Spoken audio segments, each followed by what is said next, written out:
dalhin sa waste-to-energy facility imbis na sa landfill. Yan ang mungkahi ni Pangulong Bongbong Marcos sa toneladang basura na nahakot sa mga estero kamakailan.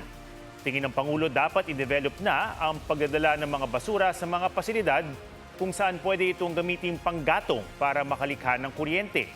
Sa taya ng Energy Department, kayang mag-produce ng 200 megawatts ng kuryente ang 9 na toneladang basurang nalilikom sa Metro Manila kada araw.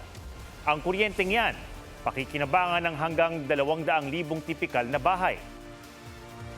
Dahil yung mga landfill puno na at pamahal na ng pamahal. Ang ating iniisip, imbis na landfill dadalhin sa waste-to-energy plant. Ayaw natin na dagdag sila sa emissions. So it has to comply with certain environmental requirements. Sa mga Tokyo, mga Singapore, wala kayong makakitang usok. The technology is really proven already. Ang planong yan, pinuna ng environmental group na Oceana. Anila, hindi nito masosolusyonan ang ugat ng problema ng basura, ang walang pakundangang paggamit ng malalaking kumpanya ng single-use plastics, gaya ng sachet at plastic bags. Ilan sa panawagan ng grupo ang ganap na pagpapatupad ng Ecological Solid Waste Management Act at pagban sa non-essential single-use plastics.